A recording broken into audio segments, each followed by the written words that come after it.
It was a fight that began in a shop. The attacker had a knife. Eventually it spilled out onto the street. You could see they were grappling and they were just saturated in blood. That's when PC Nicola Crabb arrived. She went for the man she thought was the knifeman. I grabbed hold of him and there was a member of the public just there, and that's when he explained to me that I had the wrong person. Armed only with a Parva pepper spray, she then grappled with the suspect.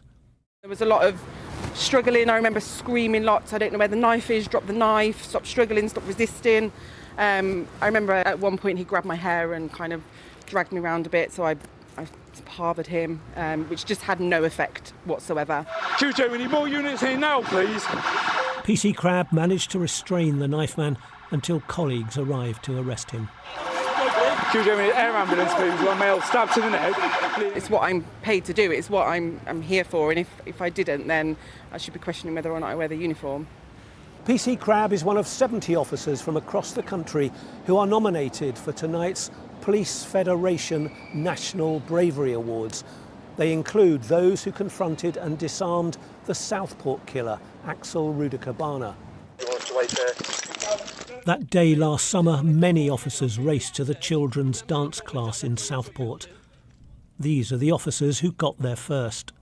There was maybe 25 adults, and all of them were looking at me, and all of them had this look of terror and fear, panic on their faces, and I knew whatever it was we were turning up to, which we didn't exactly know, but whatever it was really, really bad. As I got to the door, that was partially smashed. Greg was stood there, 1 foot in, 1 foot out, large puddle of blood on the floor outside the door.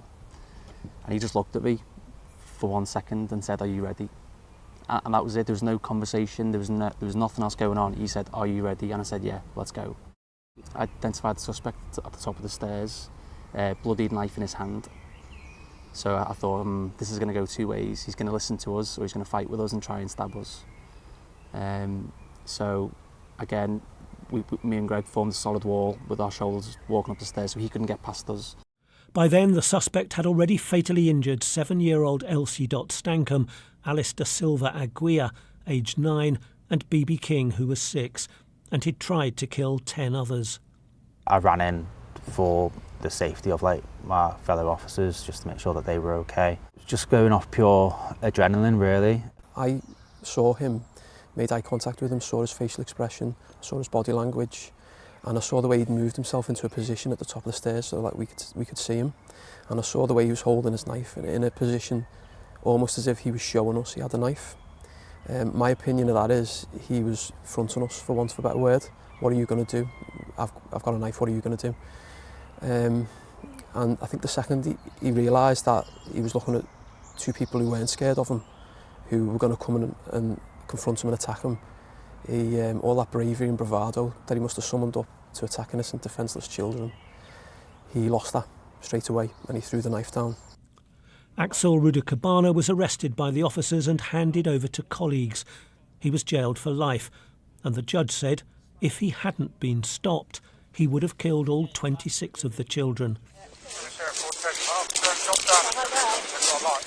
On Brighton Beach, police search for a vulnerable missing teenage girl. When they spot her 50 metres out in the cold sea, fighting to stay afloat. A lifeline doesn't reach her. For the officers, there was only one option. We could see that she was starting to struggle with the cold and the tide, and she started to dip underneath the water. And at that point, we knew we needed to do something, and that was that we needed to get in the water and swim out to her. I don't think it's in the blood of any police officer to watch somebody at risk or somebody needing help and not do something. We realised the risk we were in when we were in the sea. You know, you turn around and it may not look that far, but when you're in the sea itself and you can see how small your colleagues look, you can't touch the bottom, it's pitch black, you don't even know where the bottom of the sea is. It's terrifying, and I can only imagine how the female was feeling as well at the time. The girl, a mental health patient, was rescued, and she recovered from her ordeal. So I looked towards the shore and I could see everyone arrayed across, and they were getting bigger and bigger as we were getting closer, and that was like a relief for me, because I'm thinking, well, we can pass her over to them, because I was probably losing my strength at that point. I don't know, I could have gone much further. No. They put their own lives at risk and saved the life of another. Martin Brunt, Sky News.